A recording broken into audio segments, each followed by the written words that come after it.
Hey guys, I'm Bruce Ulrich. Welcome back to another video. I've got a problem. I collect scraps. I think a lot of us do that, but it had become a problem in my shop. So I'm going to go through some tips that I went through and how to decide what to keep and how to organize it. In this video, I'm going to show you how to tame your scraps. Scraps can be great. I love building something out of scraps and giving something destined for the trash new life. However, scraps can get out of hand fast and take up a ton of space in your shop.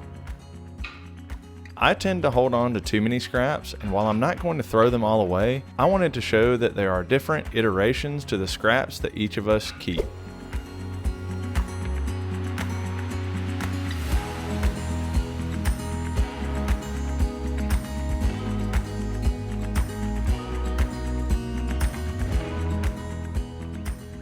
What I have found the life cycle of scraps and scrap collecting to be, at least in my shop, is it kind of starts out just in a pile sitting here. You've got multiple piles laying around. Then you turn to some bins like these that I had laying around, or even some buckets like this. So you could go out and buy buckets. Almost every store now sells buckets for this for $3 or $4. But another kind of hack that you can do, these are paint buckets from a residential building project. They haul a lot, they hold a lot, and it's been a great solution. But I've actually graduated past that now, and so it's time for a different solution.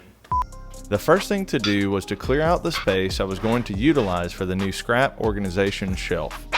As you can see, it is quite a large area that was not being used to its fullest potential. There's much more I can do with this space than to simply keep things I may or may not build something from.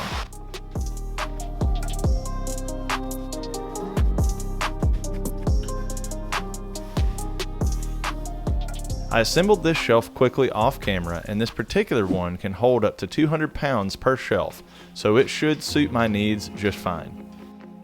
I adjusted the leveling feet to make sure it was sitting level and not rocking. I'll link to this shelf in the description below. I wanted to get the most out of the vertical space that I could. That's really the reasoning behind this shelf. It utilizes vertical space and frees up more horizontal space in my shop. To take full advantage of that, I wanted to create little cubbies within the shelf to hold different cuts of scraps and different species. Here's a little hack I thought of. Pick up some inexpensive zip ties. For a couple of dollars, you can get a pack of 8-inch zip ties, and they made quick work of sectioning off this shelf into cubbies, allowing me to stack stuff all the way up between shelves. Be sure not to get the zip ties too tight before you put some weight on the shelves. They might cause your shelves to lift a bit. The way these type of shelves work is through the weight holding them down. Start stacking up some of the scraps and then tighten the zip ties as you go to keep the spaces pretty vertical rather than bulging. I just worked my way through all of the buckets and bins, stacking scraps that were keepable in different areas and making piles of trash scraps that I would not keep.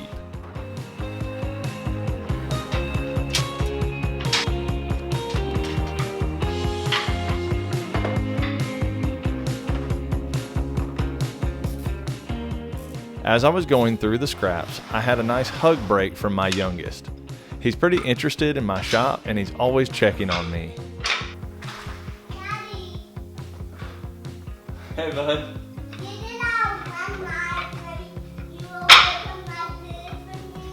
Come here. You want to come give me a hug? Come give me a hug? That's cool. Come here, give me a hug. Look at that. That's broken. Yeah. That's broken. It's broken. Yep. Yeah.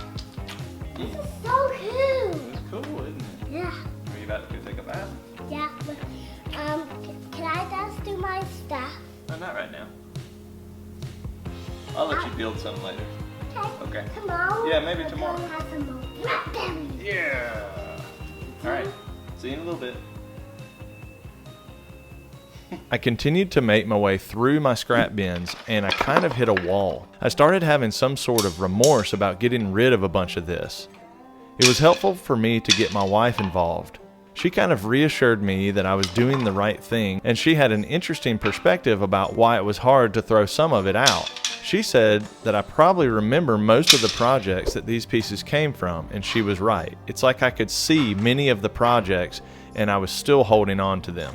That helped me get past my hang-ups and continue working through the piles. So if you need to, bring in an outside opinion and they may help you push through this.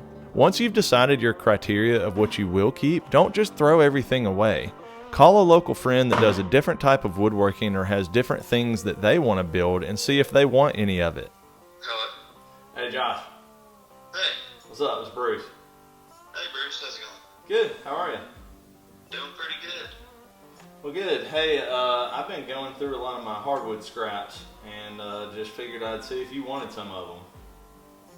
Well, I mean, you can never really have too many scraps, can you? I'm running into that problem. Well, I hadn't yet, so. If they can use it, you're still getting it out of your shop, but you're helping out someone else at the same time. That's a win-win. So there's different times of when you keep scraps in your woodworking journey, or at least there was for me. When I first started out, I was taking nails out of things and reclaiming pine 2x4s and 2x12s from construction sites. But as you move on and more materials become available to you, it kind of shifts. So I used to keep absolutely every scrap pine thing, and now I don't unless it's big enough and usable for a project. Well, when I first started working with hardwoods a few years ago, I would keep absolutely every little thing. Like this is a cutoff from a project. I don't even remember what the project was. Same with this, it was a giant like mug holder or something that I used, but that's not really very usable in many other projects. Even this is solid walnut, so it's pretty desirable for a lot of people, but the grain is running this way. So even to turn on the lathe, I would have to chuck it up right here, and there's just really not enough to even use for anything.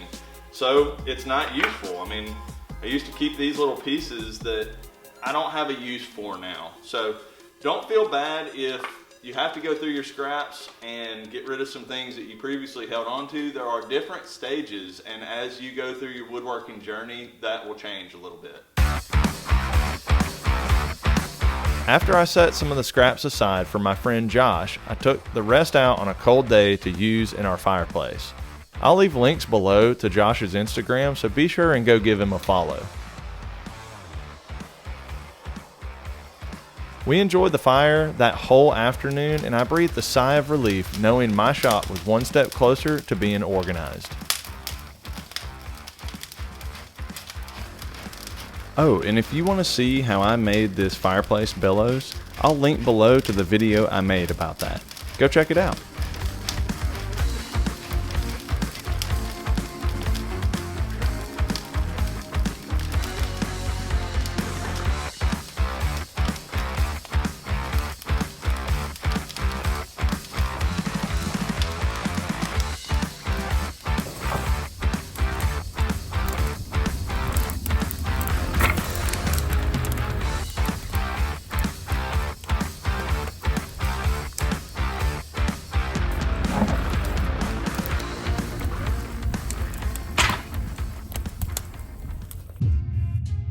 I'm so glad that I took the time to go through my scraps and pare them down a little bit, put in this shelf, and it has opened up a tremendous amount of room in my shop here that I can put another tool or maybe another workbench for one of my kids so they can work while they're out here. This thing was really easy to put together, cost $50.